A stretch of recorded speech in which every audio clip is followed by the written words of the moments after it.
It's good to see everybody again. Excited for this upcoming camp against two Asian opponents that we could very well see in the World Cup in Uzbekistan and Oman. They both currently sit 9th and 10th, and next World Cup there'll be 8 Asian teams qualifying. So I think this is a really good test for our group. Really excited to build on the foundation that's already been built, that's already been there. Watching the team from the outside in these last 6 months, it's been very clear that there's a strong identity both on and off the field. And I think that's one of the exciting things, is that we continue to build on this strong foundation. Excited by the roster. It's a really good mix of experience, guys that have been around for the last 4 years, and some new players. 12 players that were on the World Cup team, a really strong core of that World Cup team, and then looking to integrate some new players into the mix. And you see guys, Cade Cow, who was on the Gold Cup team, but Ben Kramashi is a good example. Christopher Lund, who just got transferred to Palermo from Häcken in Sweden, is another player. Malik Tillman is back, and I think he's a guy that can make an impact in the future. So really excited about this group and excited to see how they perform. In terms of the players that couldn't be here due to injury or returning from injury, we have Tyler Adams, who is, it was tight. We spoke to him in his club, and, he's still a couple weeks out, but we'll be, having close communication with him. We know Gio is back in training, but also a very similar situation to Tyler, where they're not going to make it. Cam Carter-Vickers is out. Zach Steffen is out. Tyler Booth, Walker Zimmerman, Sean Johnson, Josh Sargent, unfortunately sustained an ankle injury last game that ruled him out. We have DeJuan Jones and Eric Palmer Brown. So still a significant group that wasn't able to participate in this camp. In terms of the last couple months, it's been a good time spending time with Matt Crocker on a strategic plan, working back from 2026, and we'll have more updates on that in these upcoming months. But that's been some great work that we've been doing. And then spent some time with some EPL coaches on their tour here in America, got to pick their brains on upcoming season, on players, on what they're doing with their group. That's been great. And finally, and been working on staffing for the USMNT, and wanted to announce that BJ Callahan is back with us. He has a significant role within the coaching staff. He'll continue that role. Mikey Varis from the U20 is going to be joining us. We think he did a great job with the U20s. He's ready to make that next step up. We're going to be hiring a coach from Mönchengladbach, goalkeeper coach. His name is Fabian Otte, and he's been instrumental in the German goalkeeper education, and is for a young goalkeeper coach, has a ton of experience already at a very high level. He actually went to university at NC State, so he's got American ties. That's a good thing, and that was one of the reasons why I wasn't going to hire him, because of NC State, but I think his qualifications outweighed the Wolfpack. And then finally, we're still working on finalizing an agreement with a coach that worked at Barcelona for 15 years and now is at Venezia FC by the name of Isaac Guerrero. Has been instrumental in methodology at both Barcelona and now at Venezia. And we think he would be a great addition to the staff, and we're just finalizing that now. So that's not complete yet. But that's about it from me. Sorry for the long updates. I usually don't give that long of an opener, but happy to answer questions.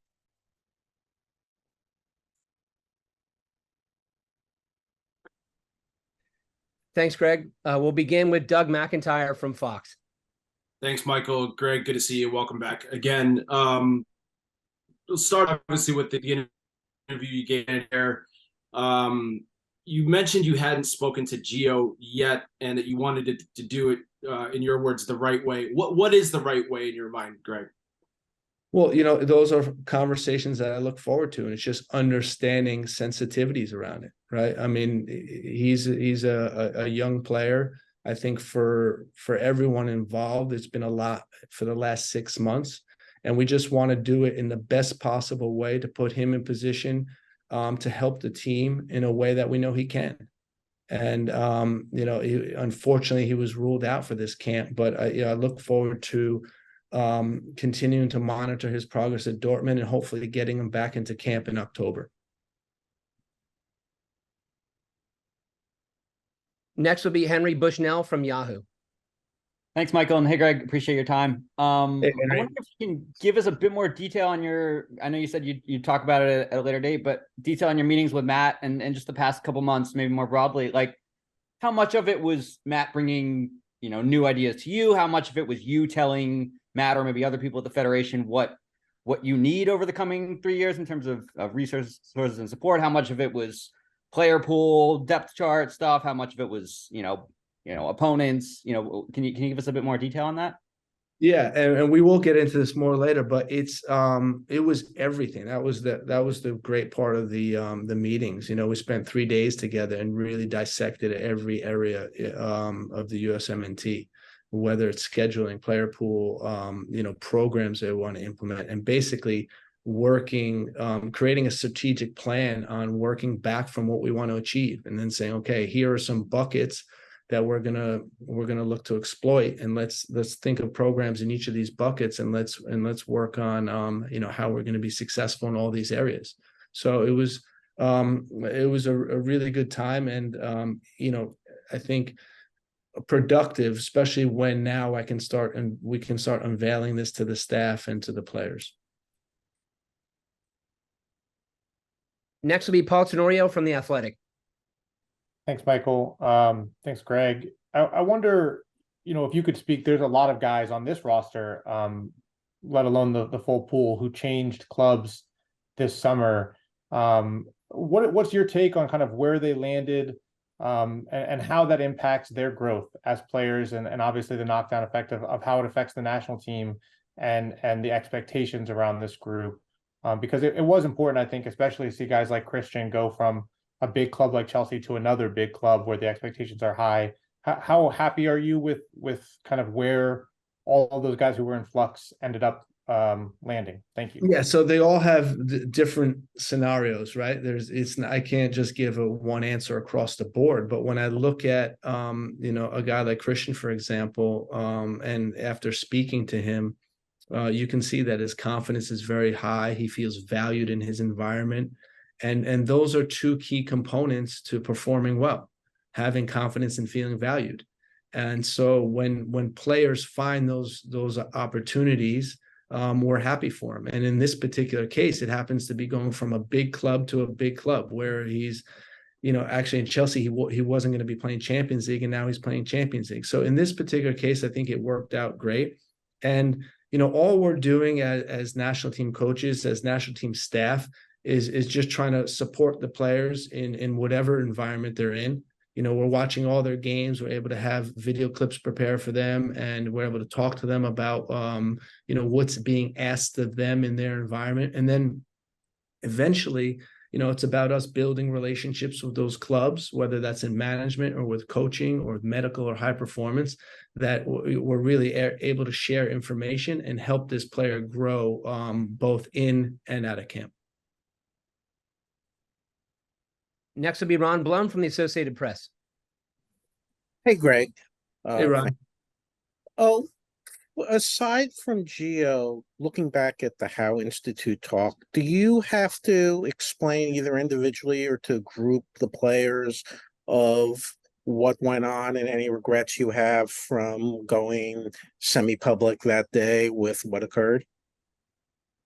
Ron, I did that immediately afterwards. I sent a note to each and every player and apologized for this getting out in the way that it did. It was never about names. It was more about an example of our strong team culture. And I felt that if it hurt one player, then it's worth apologizing to the entire group, and that's what I did. Next will be Michelle Kaufman from the Miami Herald. All right. Hi, Greg. I wanted to ask you, I bet you know what I'm going to ask about. Drake Callender and Ben Hakramasky. Can you just talk about what you've seen from both of those players and, why you included them and just what you've seen so far from them? Thanks. Yeah, you're welcome. So we had Benha in camp in October prior to the World Cup. He was with the U20 group. And he immediately caught my eye for his just tenacity and his relentlessness. He's a kid that he was playing out of position in that camp, playing winger, sometimes forward, but he never quit. He never gave up. He kept running. I mean, he was running himself silly. And it really showed me what his mindset was like. And I was really impressed with that. And then now watching his progress with Inter Miami, he's done a great job. And it's not only, post Messi. I think even pre Messi, you see that he had some ability. He had a great assist in the game against DC United early in the year. And, just really dynamic player and a guy who gives everything on the pitch. So I'm really excited. The staff is really excited to be working with him, to bring him in the camp and see what he can do with our team. And we have high expectations for him at such a young age. With Drake, it's been more of this steady ascent. He's gotten, this is his second year that he's been playing, and he's getting games under his belt, and you can see that he's growing in confidence. Just really athletic. I think really good timing, come out and get catching crosses. Very good shot stopper. Fortunately for him, he had a lot of action to do early in the year at Inter Miami, but he's done a great job and really played his way onto the team. We'll go to Jeff Carlisle from ESPN FC. Thanks, Michael. Hey, Greg. What can you tell me about Christopher Lund? What do you see in terms of, his skill set? And I apologize if you touched on this already when you were talking about guys who moved. I mean, Flo Balogun it looks like he's on the verge of moving. What are your thoughts on him heading back to France? At least it seems that way at the moment. Yeah, well, if it happens to be Monaco where he goes, what I'd say is that he's familiar with the French league. He's already performed at a really high level at the French team, and now he's going to a bigger club in the French league, and I think it's a really strong move. You see that from the reports about the transfer figure, you see they're paying a lot of money for him, and Monaco is a club that is really thoughtful with who they bring in. So I think it's a fabulous move for him. We expect him to be able to score goals, continue to score goals like he's done. And, having met him and spoke to him, he's a really humble guy. He's a really guy who's focused on the process and on continuing to improve. And he sees this as the next step for him on his way as he climbs the ladder in European soccer. So excited about that move for him. With Christopher, he's a guy that has been on our radar for the last 2 years. We've been watching him play for his club, and unfortunately, before the last World Cup, I just didn't think he was ready. Since then, he's gone on to win a Swedish league. He's got a transfer to the Serie B in an emerging talent club, Man City-owned club.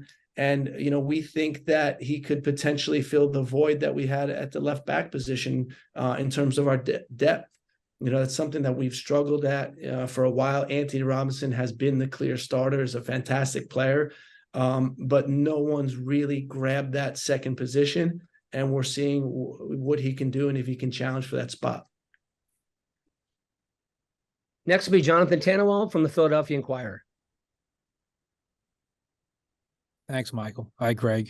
I was wondering if you could speak briefly to Mark McKenzie's return to the squad for the first time in a few months and what you've seen from him in Belgium. Thanks. Why am I surprised you asked that question, Jonathan? Right? Philly guy. So again, he's another player that we've been constantly watching and monitoring. And,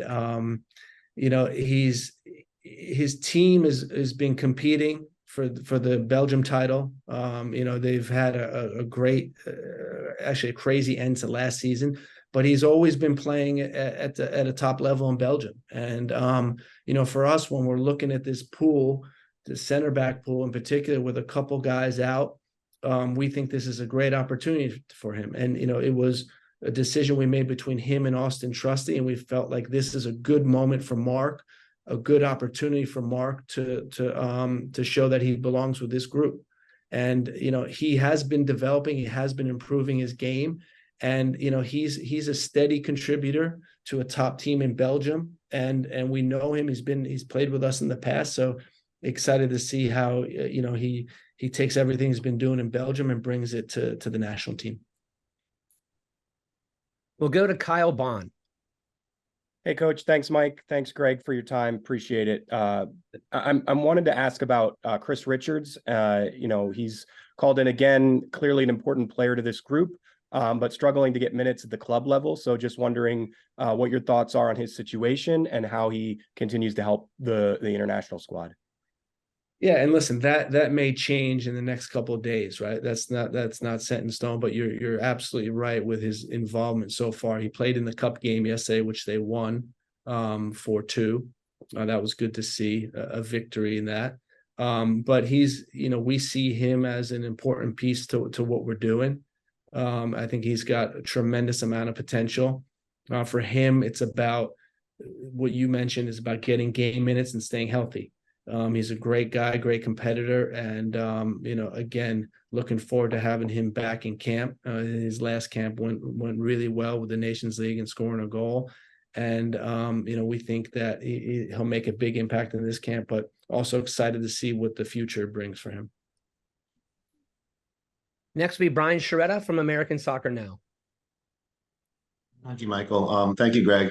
Greg, I wanted to ask you about the Olympic team's role in how you're going to be working with them moving forward. If there's going to be, when you plan on hiring a coach, and what the relationship will be with the full national team next year. Because in the past, the Olympic team, when they were qualifying, was always seen as this big springboard, I guess, maybe into the full national team. Discuss the role that team will have in the year ahead, and how close you'll be working with them, and how important you see that to the program. Yeah, that's a really tricky one, Brian. And the reason being is, we're just not sure who's going to get released from their clubs. It's a non-mandatory tournament from a FIFA perspective. Ideally, we would like it to be the group that's not exactly what you're saying, knocking on the door, trying to get into the senior team, give them international experience, because we know how important that international experience is in terms of building a successful group. And we expect to be working hand in hand with the Olympic group, especially when we're talking about rosters, because there is a lot of overlap in the rosters. So really trying to figure out, okay, what does game time look like in the senior team versus the Olympic team, and trying to coordinate those efforts. And then the second part of that would be, communicating with clubs really early and trying to get a sense of if the player will be released for these opportunities. We'll go to Mike Vitala from Soccer America. Yeah, thank you very much. Back to the staff. You mentioned that Mike Uvaros is ready to make the next step up. What did you mean by that? And also, when it comes to staffing, how does that relate to the Olympic team? Yeah, so with Mikey, it's a question of he's been in our program for a while. We think he's done a great job working with the youth players. He's had a lot of experience in Dallas working with the youth players, and now it's you're moving up in the player pool, right? So you're managing different type of talent. What we've seen from him and what we've seen with his dealings and managing players and working with players both at FC Dallas and with the national team, we think he's ready.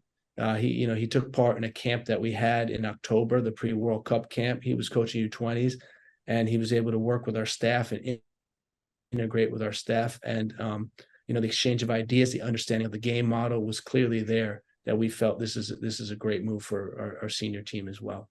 And as far as the Olympic team, yeah, the Olympic team coaching, you mean? Yeah. And how your staff. Yeah. Is there a coach? How does your staff relate to the Olympic team? We're going to be supporting the Olympic team. We're not going to be directly involved coaching the Olympic team because of the commitments of the senior team. We're going to have Olympic camps both in October and November. So it's really hard with that overlap to have a member of the men's team doing both.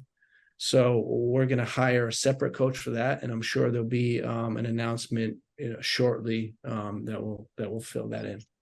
Thank you very much. You're welcome. Next will be Ryan Talmadge from Goal.com. Oh, thank you, Michael, and hey, Greg. I want to ask about Flo here, just because he's a puzzle piece that you didn't necessarily have last time around, and he's already become such an integral part of how this team plays. When you look at this camp, getting to work with him, what have your conversations been like with him? And as you look at how to integrate a striker like that into your system, is it a case of fitting Flo into your system or fitting your system around kind of the things that Flo can do? I think with the national team, if you've seen how the ideas of the game model have evolved, it's national team to me is always about fitting the players, or you fitting to the players, because you have a limited player pool. So with Flo, it's our obligation to work around what he can bring us, because we know he's got a tremendous amount of talent. I've already talked to him about what he thinks his best skill sets are and best how to get him involved and active. Very dynamic player, running behind the line, good in the penalty box. So these are all things that we know are going to help our group be successful. So we're very much open to working around the players and taking their strengths and integrating that into what we do. We'll go to Sanjay Sujan Thakumar.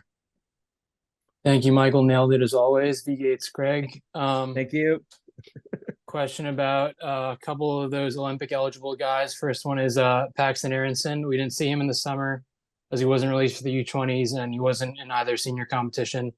Your thoughts on his progress with Frankfurt and the plan for his integration, whether that's with the 23s of the senior team. And then also about Noel Buck. There's reportedly been interest in the FA from the FA and him. Have you communicated with him at all? And what are your thoughts on his game and performances in MLS? Thank you. He's been great. He's been really strong. I have spoken to him, and there has been interest from England, which I think is great. A great achievement when you have a country like England looking at you. But I've communicated with him, told him that we see him as a player that can compete to make the World Cup team in 2026, based on what he's doing now. We see if he continues to develop at that rate. I'm sure he can be competitive and compete to be on the roster. So he's done a great job. With Paxton, he's doing a good job also. And he was a player that was really close to being on this roster as well, and giving him an opportunity. One of the sensitivities is letting him continue to be at Frankfurt, continue to train and try to break into the team and get a bigger role. But we saw he came in and played against Mainz last week. They actually tied the game when he was in. He had a positive impact on the game, and he's an interesting young player. I'm excited to see his progress. Another player that I didn't mention in that young group that we brought in now is Kevin Paredes. Extremely young, has been playing on and off, getting some substitute appearances with Wolfsburg. We're looking for him to develop into a bigger role there at the club. But interested to see what he could do with our group. Next would be Charlie Bone from MLSsoccer.com. Hi, Greg. I know you're focused on the nuts and bolts of this roster and whatnot, but I want to ask a bigger picture question about coming back for a second cycle and sort of everything that you're walking back into. How are you dealing with the interpersonal aspects of that? I know maybe there's continuity, but maybe not quite business as usual. How have you found that balance, and what's your plan in terms of keeping things, fresh in the second go round? It's a good question, Charles. And what I'd say is that, there's been a lot of good work in building our identity, both on and off the field. And we want to continue that. And it's not, like we talk about, freshness. It's not like we've been together every day for the last 4 years anyway. So there is that time apart that kind of renews the relationships and renews the excitement to be back together, that you don't get the boredom that sometimes you get in club soccer. But we want to basically acknowledge that, okay, there's been good work, but now we can take it to a different level. And here's how we're going to take it to a different level. And part of that is, a player ownership model where they have more ownership in what's happening. They are already empowered, and the leadership council has been very effective in communicating the voice of the team. But really, as we're guides here, and we all want the same, the player pool, the staff, and we all want the same thing, to be successful in 2026. That's what we're trying to achieve. And it's just working together to do that. I can't wait to get back together with the guys. I can't wait to get on the field, on the training field. Can't wait for the whistle to blow against Uzbekistan, because really looking forward to this next time period. We will take a few more questions and continue with Simon Evans. Hi, Greg. Just to clear up on the situation with Gio, you said in the interview that you haven't been able to speak yet. Is that because you haven't yet put in place a way to reach out to him? You haven't reached out to him, or has he not responded? Just to clear that up, really. No, I wouldn't say that. That's not fair to say he's non-responsive. That's not accurate. He's been responding, and for us, it's understanding the sensitivity around the issues, understanding the right time in the right way, and I think, again, it's for us, we're committed to every single player in this player pool, and for us, it's about how do we maximize communication with them and target it in a way that we're getting the most out of each and every player. So for this, it's just being a little bit more thoughtful, a little bit more sensitive to the past. And I look forward to having conversations with him. I look forward to watching, his progress, and hopefully him getting back on the field. And then for us, hopefully being able to include him in the October camp against, two good opponents. Thanks. We'll go to Donald Wine. Thank you, Mike, and hello, Greg. You mentioned Donald. earlier you were talking about the player pool and how you kind of have to, as a coach, adapt to the player pool. In the last cycle, we saw a lot of the 4-3-3 under BJ Callahan. We saw a lot of switch ups to maybe a 4-2-3-1 or other formations. You have some guys on this roster who have operated in the past as wingbacks. Is that something that you're looking to do and kind of switch up the formation as you move forward? I've always thought that this team could play in a system with wingbacks. Especially Anthony Robinson is a guy that can definitely do that. Lund Hansen can do that as well. On the right side, you see there's players that have the ability to do that. But for us, I think it's more about just the general philosophy of how we want to be playing and what we're trying to do. We want to be aggressive. We want to be high pressing. We want to be able to control the ball. And I won't really get caught up on the formation. If it means that in one camp, because this is the personnel that we have, we need to play with three in the back, then we'll do that. I think that's the beauty of the time between camps, is that you have the opportunity to plan what's most effective for this given opponent. Ideally, I'd like to go into the next World Cup having a back three system and a back four system in place, and we'll see how that develops over these next couple of years. But I think the biggest difference has been what we've been able to do in midfield. With the dynamic players that we have in midfield. That's what I mean. How coaches work around players. When you have guys like Tyler and Weston and Eunice, it's a tremendous engine that we were able to take advantage of. Next is Seth Vertelny from USA Today. Thanks, Michael, and thanks for your time, Greg. You spoke a little bit about what Ben Kremasky brings on the field, and I'm curious about just the process of recruiting him and speaking to him. This is a player who has had interest from the World Cup champions. He's been in camp with their U20s. What have those conversations been like with him in terms of trying to get him in with your group? And also, he said that he's spoken to Lionel Messi about his international future as well. So how, I guess, daunting is that to be competing with the greatest of all time in terms of recruiting this player? Yeah, I mean, that is what it is, right? And how we deal with things, Seth, is that all we try to do is put our best foot forward. We try to let the environment speak for itself. We try to let the staffing and the player pool speak for itself and what we can offer the player. We talked to Ben about being able to come into the group and fit into what we're doing, to represent the United States of America, which is a wonderful honor. He grew up here. He's played for youth national team programs in the past, and that's where it starts. The youth national teams are really integral in helping us, make early contact with these players and then bring them through our system. And he's another example of that. But with my conversations with him have been very straightforward. It's, I think he's a very talented player. We're excited about the prospect of bringing him into camp. We're excited to see what he can bring to our team and to our formation, because we believe in him and we think he's an excellent player. And then it's just going to be about the environment and him feeling comfortable with everyone. And I'm sure, the guys, it's such a strong culture in the team that I'm sure he's going to feel welcomed and comfortable in our environment. We are coming up on half an hour, so our last question will go to Andrew Jones.